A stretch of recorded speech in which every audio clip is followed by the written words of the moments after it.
livre de Matthieu, Matthieu 27. Parce que je serai un peu court, je dois aller un peu plus vite, parce qu'on a beaucoup de programmes aujourd'hui. Alors je dois aller un peu plus vite. Donc parce qu'il y a beaucoup de programmes qui vont se suivre là cet après-midi. Amen. Matthieu 27 au verset 31 et au verset 32 et le même Matthieu 27 au verset 57 jusqu'au verset 60. Amen. Je lis la parole de Dieu. Après être ainsi moqué de lui, on lui ôtait le manteau, lui remit ses vêtements et l'amenèrent pour le crucifier. Lorsqu'ils sortirent, ils rencontrèrent un homme de Cyrène appelé Simon, et ils le forcèrent à porter la croix de Jésus. Verset 57, on parle dans le verset 57.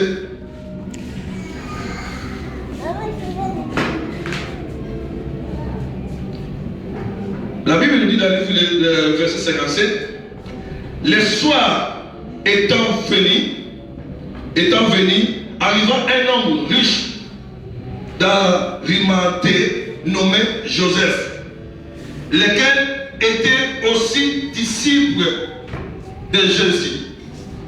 Il se rendit vers Pilate et demanda le corps de Jésus. Et Pilate ordonna de le remettre. Verset 59, la Bible nous dit, Joseph prit le corps, l'enveloppa d'un linceul blanc et le déposa dans un sépulcre neuf qui s'était fait tailler dans le roc. Puis il retourna, il roula une grande pierre à l'entrée du sépulcre et il s'en alla. Amen. Éternel notre Dieu, je prie encore cet après-midi, afin que toi tu puisses bénir ta parole. Afin que toi tu puisses nous enseigner ta parole. Afin que toi tu puisses nous conduire. Père, nous voulons entendre ta voix aujourd'hui. Nous voulons que toi tu puisses nous enseigner. C'est pour cela que j'abandonne tout maintenant entre tes saintes mains. Que je sois seulement un instrument. Que toi seul tu puisses parler à travers ton instrument qui est là-haut, Seigneur.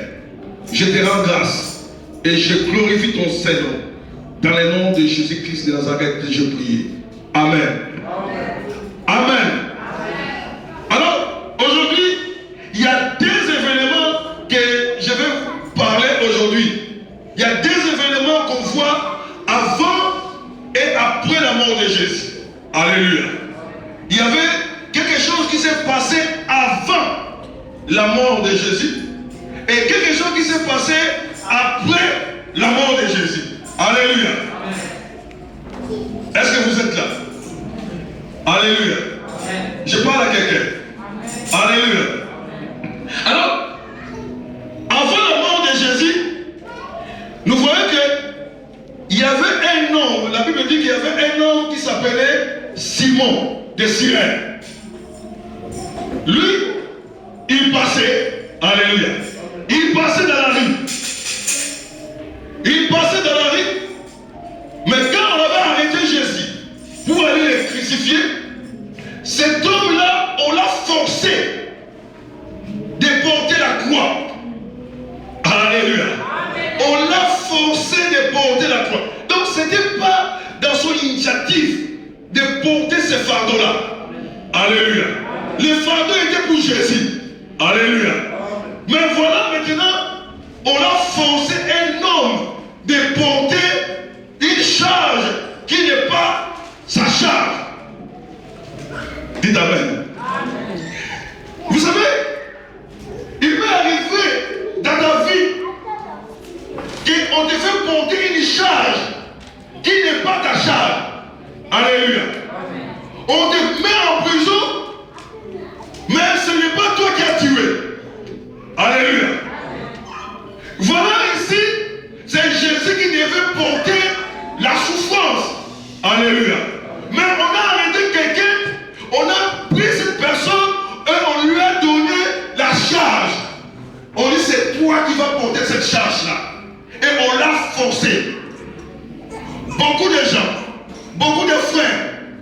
des églises aujourd'hui sont forcées de faire des alliances. Alléluia. Avec quelque chose d'humain. Si nous regardons beaucoup des églises, beaucoup de pasteurs qui avaient la vocation de Dieu, maintenant ils font l'alliance avec la magie. Alléluia. Ils font des alliances. Cette alliance, ce sont des alliances forcées. Pourquoi? Parce que je veux que mon église puisse évoluer. Alléluia. Alors Dieu va dire, faire une alliance qui est forcée. Une alliance que peut-être tu ne voulais pas faire de ta vie. Le diable t'a fait forcer de faire une alliance que tu ne devais même pas le faire. Alléluia. Est-ce que vous comprenez cela? Une alliance qui est forcée. Pourquoi? Parce que tu veux que l'œuvre puisse avancer. Alors, le diable veut te forcer. Il te dit, si tu veux vraiment une grande option, ou bien une grande population puisse te suivre, voilà, il faut faire ceci. Alors toi aussi, tu mets ta main et tu signes le contrat. Tu signes une alliance. Une alliance que toi, étant que grand serviteur de Dieu, en tant que grand homme de Dieu, tu as dit devant le Seigneur, ça je ne le ferai jamais. Mais comme l'ennemi a attaqué l'église, l'ennemi a attaqué vraiment ta mission, tu es devenu au bout. Quelque chose qui est vraiment maintenant forcé. Si je ne le fais pas, l'église doit fermer. Est-ce que vous comprenez cette alliance? Si je ne le fais pas, moi je ne peux pas manger. Alléluia. C'est quelque chose qu'il n'a pas la volonté de faire. Cet homme n'avait pas la volonté de porter la croix. Mais on l'a forcé de porter la croix. Donc cette charge, c'était une charge que Jésus devait porter lui-même. Alléluia. Et voilà, cet homme a porté cette charge-là. Alors, il y a un deuxième homme. Lui, il était riche. Alléluia. Quand Jésus est mort, voilà, nous sommes dans la Pâque. Jésus est mort. Alléluia. Jésus est mort. Alors cet homme, il est allé vers Pilate. Cet homme s'appelle Joseph. Alléluia. Il était plus riche. Mais il est allé vers Pilate. Il a dit, je veux avoir le corps de Jésus. Alléluia. Je veux avoir le corps de Jésus. C'est quelque chose que Pilate voulait parce qu'il voulait s'en débarrasser de ce corps-là. Alléluia. Mais voilà, cet homme-là, il a pris le corps de Jésus et il est allé le mettre où? Dans un tombeau. Alléluia. Ces tombeaux-là n'étaient pas les tombeaux destinés à Jésus. Alléluia. Ces tombeaux-là, c'était les tombeaux que cet homme-là, comme il était riche, il avait déjà préparé sa mort à l'avance. Il a dit que le jour, moi je dois mourir, on doit aller m'enterrer là-bas. Alléluia. Alors, aujourd'hui, il y a quelque chose une révélation que tu peux avoir, que cet homme, ou bien le premier homme, ils ont porté des fardeaux. Alléluia. Ils ont porté des fardeaux. Cet homme voulait maintenant se débarrasser de cet esprit de mort. Alléluia. Parce que quand peut-être il y a un problème, il dit que c'est fini pour moi, je vais mourir. Mais quand il regarde, il dit, oh, mais j'ai besoin encore de la vie. Mais s'il était préparé déjà, il tombe. Alléluia. Il fallait que cet homme se débarrasse de cet esprit de mort. Il faut que c'est parce qu'il n'avait pas envie d'aller mourir. Alléluia. Il avait maintenant envie de rester vivant. Mais comme il avait déjà préparé sa tombe, il fallait mettre une autre personne dans cette tombe. Alléluia. Il fallait qu'une autre personne prenne la place. Alléluia. Parce que cet homme-là, ça lui rapprochait toujours dans la mort. Alléluia. Alors il fallait maintenant une autre personne pour prendre la tombe, pour se débarrasser de cet esprit de mort. Alléluia. Et alors, c'est pour cela que je vous dis qu'il y a beaucoup de choses que nous faisons. C'est nous-mêmes que nous portons parfois des fardeaux. C'est nous-mêmes que nous portons des fardeaux et nous disons que, oh, le diable a mis des blocages dans ma vie. Le diable a mis des barrières dans ma vie. Mais si tu regardes, c'est toi-même qui as préparé quelque chose. C'est toi-même qui as préparé cette occasion de chute. C'est toi-même qui as dit beaucoup de choses. Quand j'ai vu, on a vu dans les églises, beaucoup de gens quand ils arrivent, ils font des déclarations. Ils disent, oh pasteur, si tu pries pour moi, et si je trouve le travail, je dois commencer à bénir Dieu. Je dois commencer à faire beaucoup de choses pour le Seigneur. Alléluia. Je dois commencer vraiment à aider l'église. Ça, la location là, c'est rien devant moi. Si Dieu me bénit, moi, je dois payer la salle. J'ai écouté un pasteur à Londres. Un jour, il a donné le témoignage. Il a dit, un frère, une sœur est venue. Il a dit, pasteur, mais tu pleures vraiment pour la location des salles. Mais moi, je dois les payer. Alors, le pasteur a dit, la sœur a dit, la semaine prochaine, oh, ne t'inquiète pas, pasteur. Je vais amener les chèques, je vais amener tout, je vais faire tout. Le pasteur a dit, ils sont rentrés dans la chambre avec sa femme. Oh, ils ont commencé à remercier le Seigneur. Oh, que Dieu vraiment bénisse cette femme, que Dieu bénisse. Ils ont beaucoup déclaré des bénédictions. Parce qu'ils avaient vraiment besoin d'argent. Alléluia. Quelqu'un qui devait les débarrasser de ces fardeaux-là. C'est quelqu'un que cette personne est arrivée. Mais depuis ce jour-là, la femme n'est plus retournée. Alléluia. Alléluia. Ils attendaient les dimanches, rien. Le pasteur Coche, il a dit ça à la télé, à Londres. Ils attendaient rien du tout. Si vous les connaissez, parce qu'ils passent souvent à la télé aussi. Ils attendaient un mois, rien.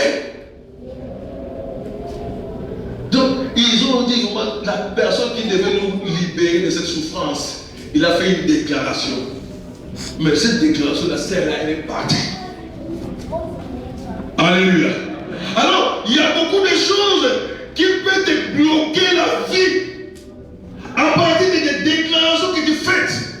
Tu fais beaucoup de déclarations, mais jamais tu as accompli ton vœu. Jamais. Alors quand tu vas dire au Seigneur, je suis malade, guéris-moi.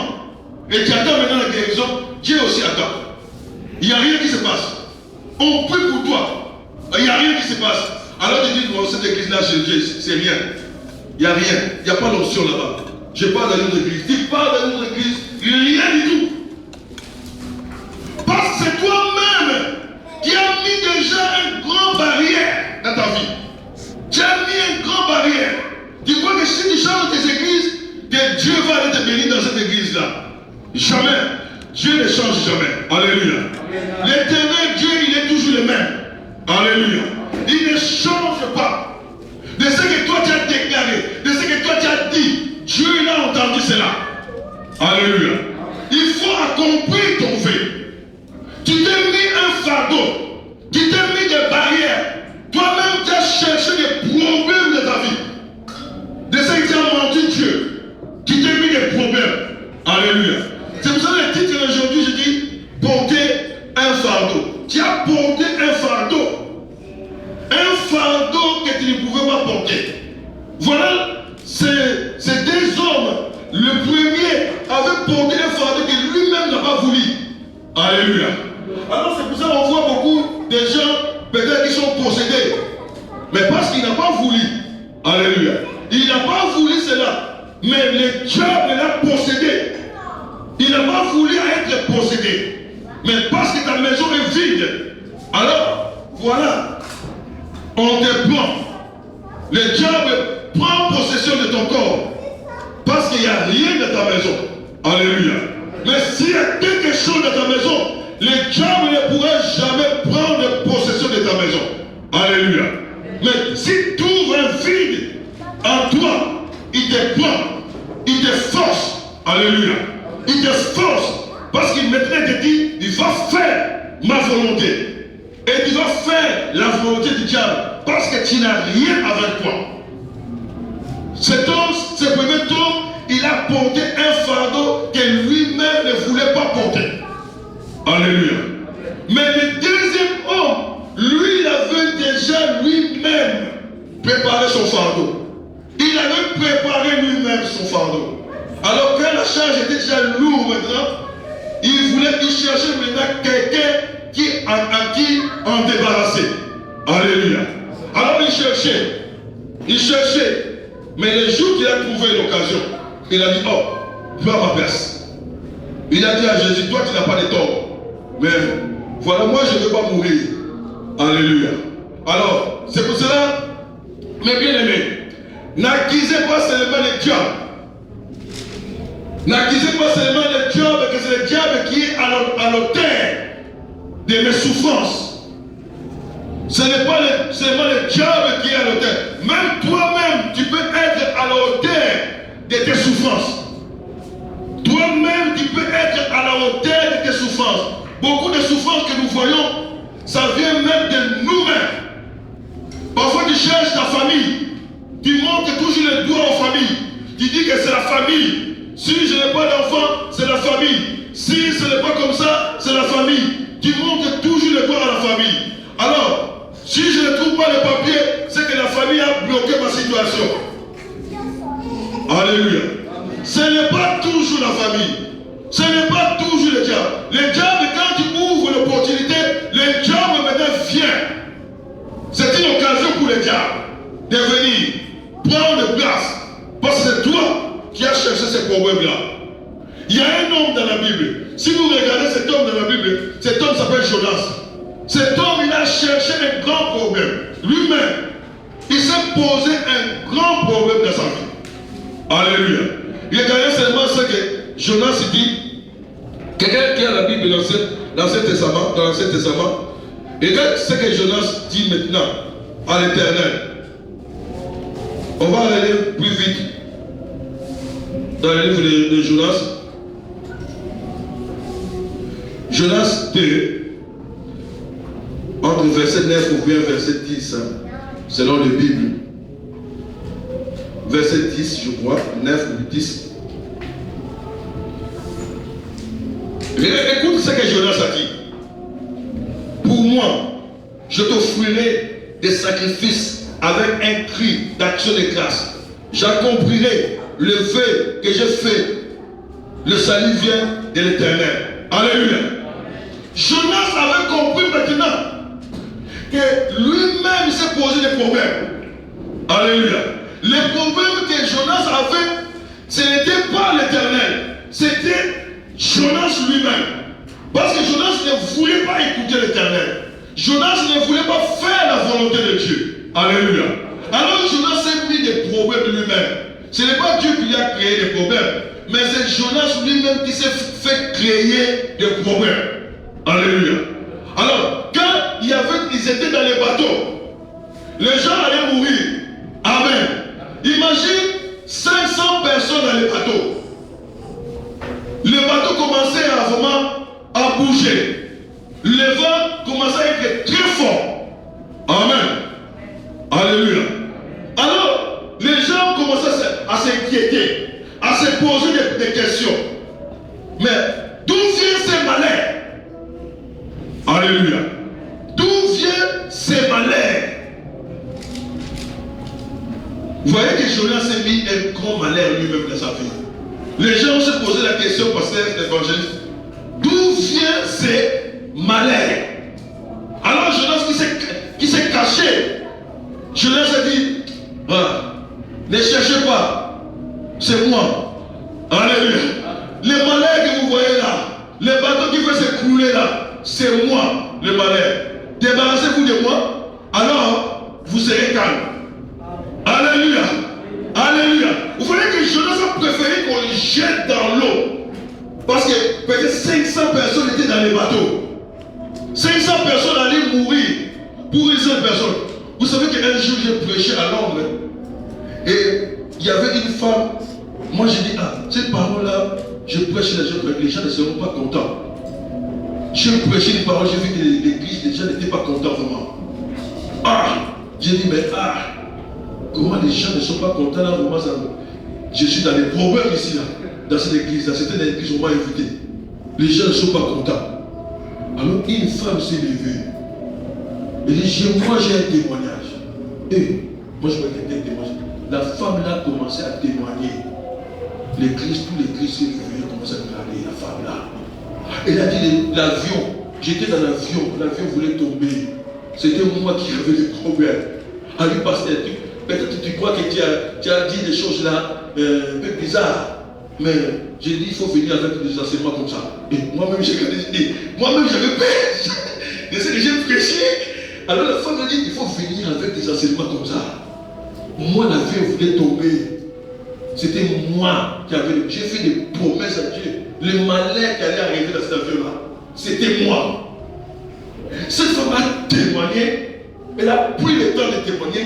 Et tous les chefs, le cœur était ouvert. Tous les chefs commençaient à prier. Alléluia. Les gens commençaient à prier. Cette femme a témoigné. Moi, j'avais peur. J'ai dit, qu'est-ce que j'ai fait dans cette église-là?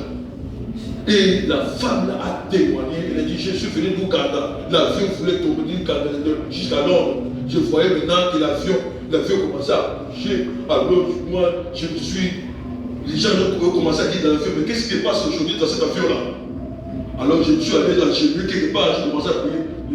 Je m'occupais plus des gens. J'ai commencé à prier dans l'avion. J'ai dit, Seigneur, ne fais pas tomber cet avion parce que c'est moi, l'auteur. Je suis servant de Dieu, mais voilà, j'ai fait des choses comme ça. Même l'argent que je voulais payer, j'ai dit, je ne paierai jamais, je ne donnerai pas ma dîme là-bas. J'ai dit beaucoup de choses. Alors, quand elle a fini sa prière, elle a vu l'avion, c'est calmé. Et tout le monde, quand tout le monde était dans l'avion, tout le monde était mort. La femme là a voulu chercher les malades de beaucoup de gens. Imagine dans l'avion combien de personnes dans l'avion.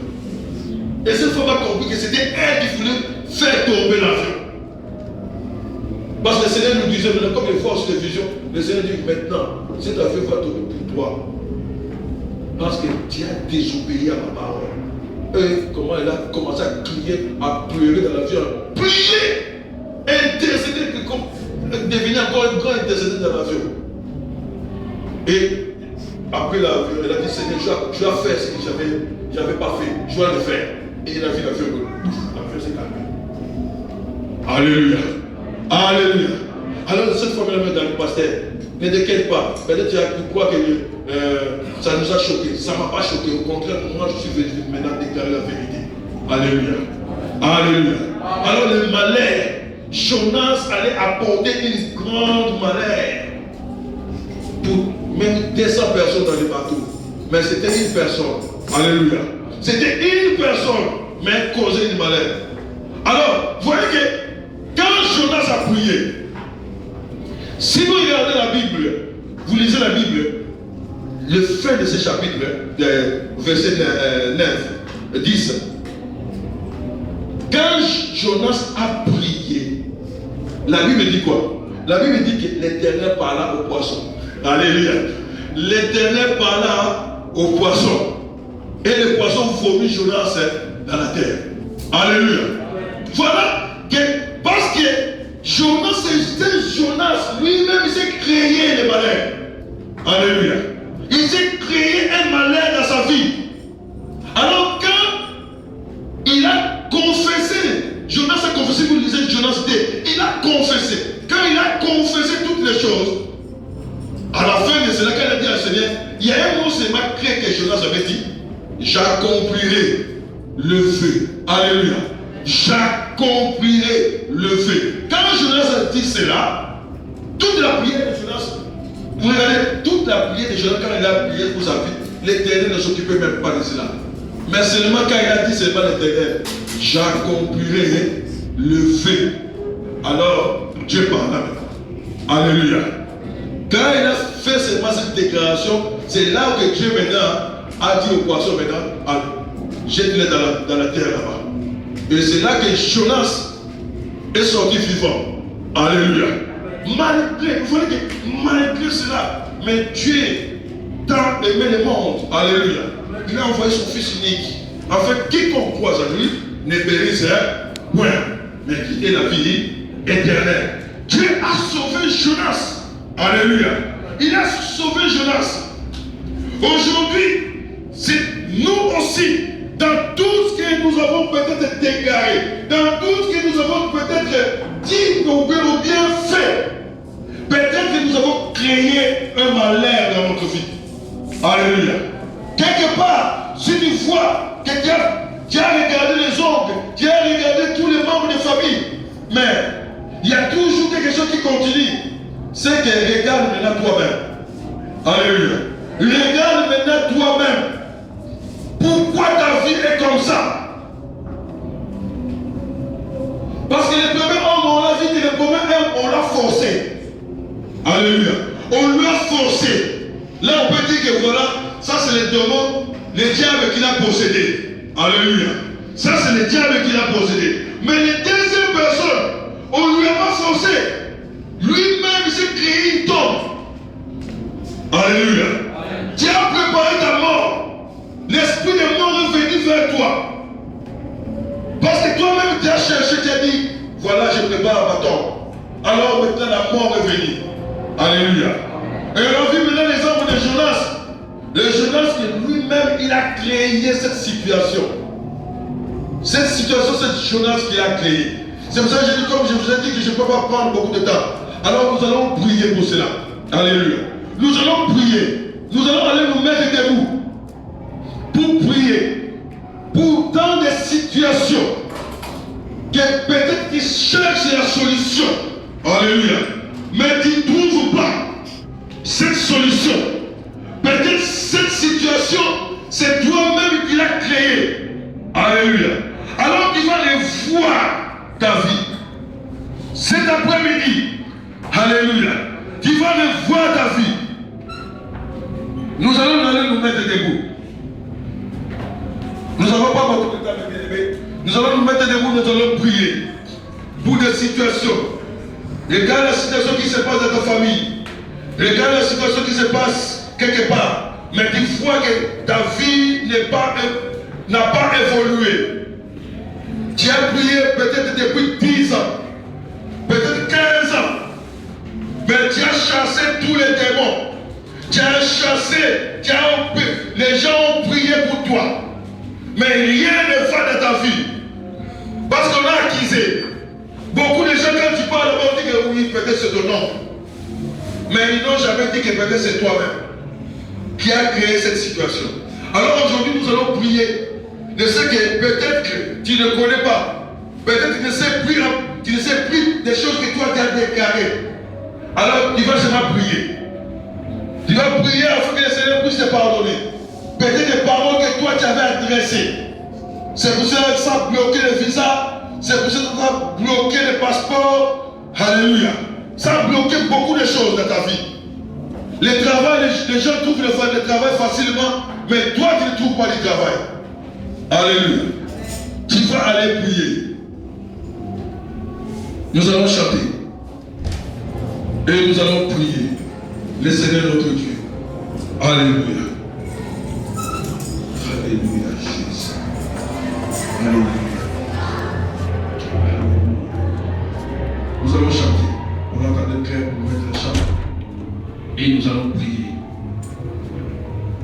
Pour que le Seigneur puisse nous libérer de toutes choses que nous avons déclarées dans nos vies. De toute préparation nous-mêmes que nous avons fait comme cet homme. Il avait préparé lui-même sa tombe. Alors que peut-être que tu cherches, tu vois les esprits des morts qui viennent de ta vie. Alors tu dis, mais pourquoi je vois les esprits des morts? Pourquoi les esprits des morts? Mais peut-être ce n'est pas le diable. Peut-être c'est toi-même qui a cherché cette situation, qui a créé cette situation. Et maintenant, le diable en profite. Et l'esprit